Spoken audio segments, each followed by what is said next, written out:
ಜಿ5 ಇರುವಾಗ ನೀವು ನಿಮ್ಮ ನೆಚ್ಚಿನ ಶೋಗಳನ್ನ ಎಂದಿಗೂ ಮಿಸ್ ಮಾಡಿಕೊಳ್ಳುವುದಿಲ್ಲ. ಅದು ಸಂಪೂರ್ಣ ಉಚಿತವಾಗಿ.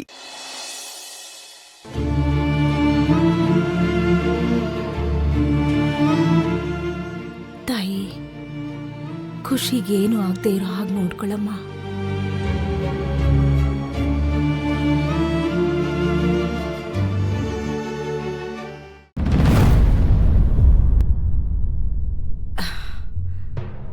ವೀಣಾ, ರೆಡಿನಮ್ಮ?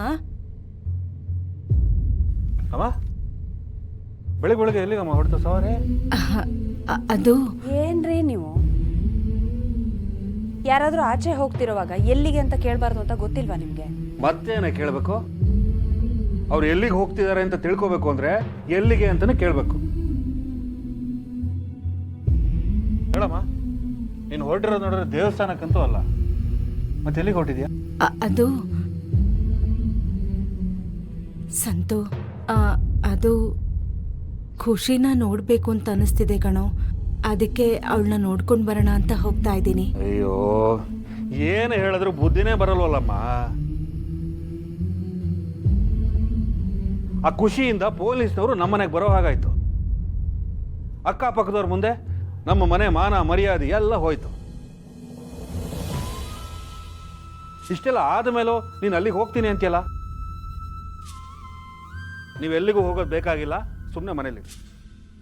ಹಾಗಲ್ಲ ಸಂತು, ಯಾಕೋ ಅವಳು ತುಂಬಾ ನೆನಪಾಗ್ತಿದ್ದಾಳಪ್ಪ. ಮೊದಲೇ ಖುಷಿನ ಅವರು ಸರಿಯಾಗಿ ನೋಡ್ಕೊಳ್ಳಲ್ಲ. ಅವಳಿಗೂ ಅಲ್ಲಿರೋದಕ್ಕೆ ಇಷ್ಟ ಇಲ್ಲ. ಹೀಗಿರುವಾಗ ಅಲ್ಲಿ ಅವಳು ಹೇಗಿದ್ದಾಳು ಅಂತ ಚಿಂತೆ ಆಗ್ತಾ ಇದೆ. ಒಂದೇ ಒಂದ್ಸಲ ಅವಳನ್ನ ನೋಡ್ಕೊಂಡು ಬಂದ್ರೆ ನನಗೂ ಸಮಾಧಾನ ಆಗತ್ತೆ ಸಂತು. ಅಮ್ಮ, ಅವಳಿಂದ ಇಲ್ಲಿ ಎಲ್ಲರ ನೆಮ್ಮದಿ ಹಾಳಾಗಿ ಹೋಗಿದೆ. ನಿನಗೆ ಬೇಜಾರಾಗುತ್ತೆ ಅಂತ ಸಮಾಧಾನ ಮಾಡ್ಕೊಳ್ಳೋದಕ್ಕೆ ಅಲ್ಲಿಗೆ ಹೋಗ್ಬೇಕಾ? ಅವಳು ನೋಡ್ಬೇಕಾ? ಏನು ಬೇಕಾಗಿಲ್ಲ, ಇಲ್ಲೇ ಇರು. ಏನ್ ಮಾತು ಅಂತ ಆಡ್ತಿದ್ದೀರಿ? ಪಾಪ ಅತ್ತೆ ಅಲ್ಲಿಗೆ ಹೋಗಿ ಖುಷಿನ ನೋಡ್ಕೊಂಬಂದ್ರೆ ಏನ್ರಿ ಆಗೋಗುತ್ತೆ? ಆ ಮಗು ಮೊದಲೇ ಬೇಜಾರಲ್ಲಿದೆ. ಇಲ್ಲಿಂದ ನಾವು ಯಾರಾದ್ರೂ ನೋಡೋದಕ್ಕೆ ಬರ್ತೀವಿ ಅಂತ ಕಾಯ್ತಾ ಇರ್ತಾಳೆ. ಯಾರು ಹೋಗ್ಲಿಲ್ಲ ಅಂದ್ರೆ ಅದಕ್ಕೆ ಬೇಜಾರಾಗಲ್ವೇನ್ರಿ? ಹೌದೌದೌದು, ಅವಳಿಗೆ ಬಹಳ ಬೇಜಾರಾಗ್ಬಿಡುತ್ತೆ. ಅವಳೇನು ದೊಡ್ಡ ಮಹಾರಾಣಿ ಮೊಮ್ಮಗಳು, ಬೇಜಾರಾಗುತ್ತೆ. ನೀವು ಅಲ್ಲಿಗೆ ಹೋಗಿ ಅವಳ ಮನಸ್ಸನ್ನ ಬದಲಾಯಿಸೋದು ಬೇಡ. ನೀವು ಮುಖ ನೋಡಿದ್ರೆ ಅವಳ ಮನಸ್ಸು ಬದಲಾಗುತ್ತೆ. ಏನು ಬೇಕಾಗಿಲ್ಲ, ಇಲ್ಲೇ ಇರಮ್ಮ. ಯಾಕೋ ಸಂತು, ಯಾಕೋ ಆ ಮಗು ಮೇಲೆ ಇಷ್ಟು ಕೋಪ ನಿನಗೆ? ಏನು ಅರಿಯದ ಕಂದ ಕಣೋ ಅವಳು. ಅವಳ ಬಗ್ಗೆ ಹೀಗೆಲ್ಲ ಮಾತಾಡ್ಬೇಡ್ವೋ. ಸ್ವಲ್ಪನಾದ್ರೂ ಕನಿಕರ ಇರ್ಲಿ ಕಣೋ. ನಾವು ಕನಿಕರ ಅಂತ ಹೋದ್ರೆ ಅದು ನಮ್ಮ ಬೆನ್ನಿಗೆ ಅಂಟಿಕೊಳ್ಳುತ್ತೆ. ಸದ್ಯ ಭಾವನ ಅವನನ್ನು ಮದುವೆ ಆಗದಿದ್ದೆ ಒಳ್ಳೇದಾಯ್ತು.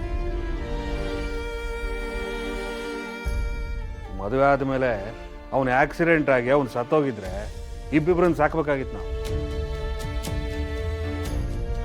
ದೇವರು ದೊಡ್ಡವನು, ಹಾಗಾಗ್ಲಿಲ್ಲ. ಇನ್ಮೇಲಾದ್ರೂ ಅವಳನ್ನ ಅವಳ ಪಾಡಿಗೆ ಇರೋದಕ್ಕೆ ಬಿಡಿ.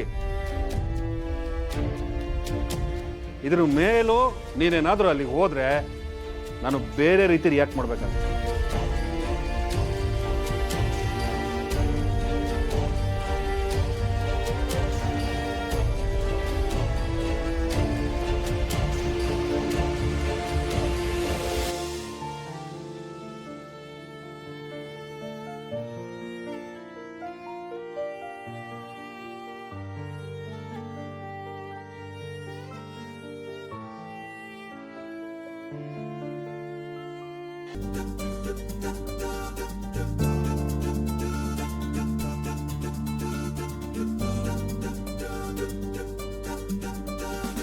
ಮೇಡಮ್ ಅವರೇ,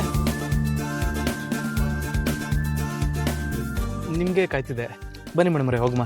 ನನಗೋಸ್ಕರ ಕಾಯಿರಿ ಅಂತ ಯಾರು ಹೇಳಿದ್ರು? ನನ್ನ ಪಾಡಿಗೆ ನಾನು ಹೋಗ್ತೀನಿ. ನೀವು ನನಗೆ ಕಾಯೋ ಅವಶ್ಯಕತೆ ಇಲ್ಲ. ಅದು ಯಾಕೆ ಕೋಪ ಮಾಡ್ಕೋತೀರ ಮೇಡಮ್ ಅವರೇ? ನಿಮ್ಮನ್ನು ಚೆನ್ನಾಗಿ ನೋಡ್ಕೊಳ್ಳೋದು ನನ್ನ ಜವಾಬ್ದಾರಿ. ನೀವು ಎಲ್ಲಿಗೆ ಹೋಗ್ಬೇಕು ಅಂತಿರೋ ಅಲ್ಲಿಗೆ ನಾನು ಕರ್ಕೊಂಡು ಹೋಗ್ತೀನಿ. ನಿಮ್ಮ ಕೆಲಸ ಮುಗಿಯೋ ಗಂಟ ನಾನು ಕಾಯ್ತೀನಿ. ನಿಮ್ಮನ್ನು ಚೆನ್ನಾಗಿ ನೋಡ್ಕೊಳ್ಳೋದು ಬಿಟ್ರೆ ನಂಗೆ ಬೇರೆ ಏನೂ ಕೆಲಸ ಇಲ್ಲ ಮೇಡಮ್ರೆ. ಬನ್ನಿ ಹೋಗಮ್ಮ. ನಿಮಗೆ ಒಂದು ಸಲ ಹೇಳಿದ್ರೆ ಅರ್ಥ ಆಗಲ್ವಾ? ನನ್ನ ಪಾಡಿಗೆ ನನ್ನನ್ನು ಬಿಟ್ಬಿಡಿ. ಹಂಗೆ ಬಿಡೋಕ್ಕಾಯ್ತದೆ ಮೇಡಮ್ರೆ. ನಿಮಗೆ ನಡ್ಕೊಂಡು ಹೋಗೋದು ಚೆನ್ನಾಗಿರೋದಿಲ್ಲ. ಬನ್ನಿ ಮೇಡಮ್ರೆ ಹೋಗಮ್ಮ. ನಾನೀಗ ನಡ್ಕೊಂಡು ಹೋಗ್ತೀನಿ ಅಂತ ಯಾರು ಹೇಳಿದ್ರು? ಆಟೋ ಬುಕ್ ಮಾಡಿದ್ದೀನಿ, ಅದರಲ್ಲಿ ಹೋಗ್ತೀನಿ. ನೀವು ನಿಮ್ಮ ಕೆಲಸ ನೋಡ್ಕೊಳ್ಳಿ, ಹೋಗಿ. ಮೇಡಮ್ರೆ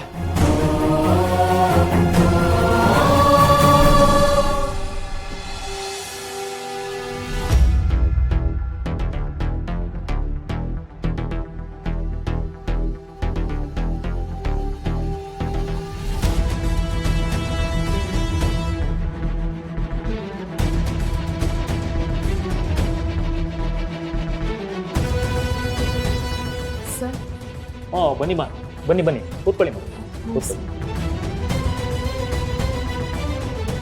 ಮರಿಗೌಡರು ಕಾಲ್ ಮಾಡಿದ್ರು, ನೀವು ಬರ್ತೀರಾ ಅಂತಲೂ ಹೇಳಿದ್ರು. ಹೇಳಿಮ್ಮ. ಅದೇ ಸರ್, ಆಕ್ಸಿಡೆಂಟ್ ಬಗ್ಗೆ ಕಂಪ್ಲೇಂಟ್ ಕೊಡಬೇಕಾಗಿತ್ತು. ಆಕ್ಸಿಡೆಂಟು ಎಕ್ಸಾಕ್ಟ್ ಆಗಿ ಯಾವ ಡೇಟಲ್ಲಿ ನಡೆದಿದೆ ಅಂತ ನೆನಪಿದೆಯಾ? ಹಾಂ ಸರ್, ಅದು ಅವತ್ತು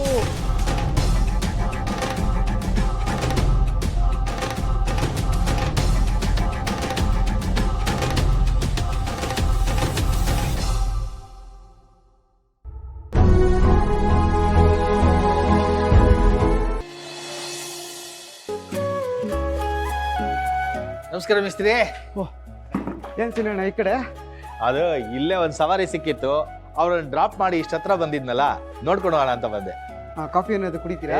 ಬೇಡ ಬೇಡ ಮೇಸ್ತ್ರಿ. ಮೇಸ್ತ್ರಿ, ರಜದ್ ಬಗ್ಗೆ ಓನರ್ ಹತ್ರ ಕೇಳಿದ್ಯಾ? ಇಲ್ಲ ಅಣ್ಣ, ಪದೇ ಪದೇ ಅದೇ ವಿಷಯದ ಬಗ್ಗೆ ಮಾತಾಡಿದ್ರೆ ಕೋಪ ಮಾಡ್ಕೋತಾರೆ. ಹೆಂಗೋ ಅವರೇ ಹೇಳಿದ್ರಲ್ಲ ಮೇಲ್ಗಡೆ ಮೋಲ್ಡ್ ಆಗ್ಬಿಡಿ ಅಂತ, ಅದಕ್ಕೆ ನಾನು ಸುಮ್ಮನಿದ್ದೀನಿ. ಇನ್ನು 3 ದಿವಸ ತಡ್ಕೊಳ್ಳಿ, ಅಷ್ಟರಲ್ಲಿ ಮೋಲ್ಡ್ ಆಗ್ಬಿಡುತ್ತೆ. ಇದ್ರ ಮೇಲೆ ಮೋಲ್ಡ್ ಹಾಕ್ತಿದ್ರಲ್ವಾ? ಮೋಲ್ಡ್ ಅದಕ್ಕೆ ನೆನಪಾಯ್ತು ಮೇಸ್ತ್ರಿ. ಈ ಮೋಲ್ಡ್ ಹಾಕುವಾಗ ಎಂ ಸ್ಯಾಂಡ್ ಅಂತ ಬಳಸ್ತಾರಲ್ಲ, ಅದು ಬೇಡ. ಹಿಂದೆ ಮರಳು ಬಳಸ್ತಿದ್ವಲ್ಲ, ಅದು ಬಳಸಿದ್ರೆ ಗಟ್ಟಿ ಆಗುತ್ತೆ. ಅವಾಗ ಸಿಮೆಂಟು ಉಳಿಸ್ಬೋದು. ಆಮೇಲೆ ಕಲ್ಲನ್ನ ತುಂಬಾ ದೊಡ್ಡದು ಬೇಡ, ತುಂಬಾ ಚಿಕ್ಕದು ಬೇಡ, ಮೀಡಿಯಂ ಸೈಜ್ ಬಳಸ್ಬೇಕು. ಆಗ ಇಡೀ ಬಿಲ್ಡಿಂಗ್ ಭದ್ರ ಆಗುತ್ತೆ. ಅಣ್ಣ, ನಿಮ್ಮ ಮಾತು ಕೇಳ್ತಿದ್ರೆ ನನ್ನ ಬದಲು ನೀವೇ ಮಿಸ್ತ್ರಿ ಆಗ್ಬೇಕನ್ನಿಸ್ತೈತೆ. ಒಂದು ಮನೆ ಕಟ್ಟೋದ್ರ ಬಗ್ಗೆ ಎಷ್ಟು ಚೆನ್ನಾಗಿ ತಿಳ್ಕೊಂಡಿದ್ದೀರ ನೋಡಿ. ಹಾಗೆಲ್ಲ ಏನಿಲ್ಲ ಮೇಸ್ತ್ರಿ, ಜೀವನದಲ್ಲಿ ನನಗೂ ಒಂದು ಮನೆ ಕಟ್ಟಬೇಕು ಅಂತ ಆಸೆ. ಹಾಗಾಗಿ ಕಟ್ಟಿರೋರ ಜೊತೆ ಮಾತಾಡಿ ವಿಷಯ ತಿಳ್ಕೊಂಡಿದ್ದೀನಿ. ತಿಳ್ಕೊಂಡಿರೋದ್ರಲ್ಲಿ ಎಷ್ಟು ತಪ್ಪು ಎಷ್ಟು ಸರಿ ನನಗೆ ಸರಿ ಗೊತ್ತಿಲ್ಲ. ಏನು ತಪ್ಪಿಲ್ಲ, ಎಲ್ಲ ಸರಿಯಾಗಿದೆ. ನಿಮ್ಮ ಥರದವ್ರು ಒಬ್ರು ಇದ್ಬಿಟ್ರೆ ನಮಗೂ ಕೆಲಸ ಈಸಿ ಆಗ್ಬಿಡುತ್ತೆ. ಅಂದಾಗೆ ನೀವು ಮನೆ ಕಟ್ಬೇಕಂತ ಹೇಳಿದ್ರಲ್ಲ, ಆ ಕೆಲಸ ನನಗೆ ಕೊಡಿ, ನೀವು ಹೇಳ್ದಂಗೆ ಕಟ್ಕೊಟ್ಬಿಡ್ತೀನಿ. ಅಂತ ಕಾಲ ಆದಷ್ಟು ಕೂಡ್ ಬರ್ಲಿ ಅಂತ ಭಗವಂತನ ಹತ್ರ ದಿನಾ ಬೇಡ್ಕೋತಾ ಇದ್ದೀನಿ ಮೇಸ್ತ್ರಿ. ಆ ಕಾಲ ಕೂಡ್ ಬಂದ್ರೆ ಆ ಮನೆ ಕಾಂಟ್ರಾಕ್ಟ್ನ ನಿನ್ಗೆ ಕೊಡ್ತೀನಿ. ಬರಲ್ಲ ಹಾಗಾದ್ರೆ? ಓನರ್ ಬಂದಾಗ ನನ್ನ ರಜದ ಬಗ್ಗೆ ಒಂದು ಕಿವಿ ಮೇಲೆ ಒಂದು ಮಾತು ಹಾಕಿರು. ಬರಲ್ಲ ಹಾಗಾದ್ರೆ? ಸರಿ ಅಣ್ಣ.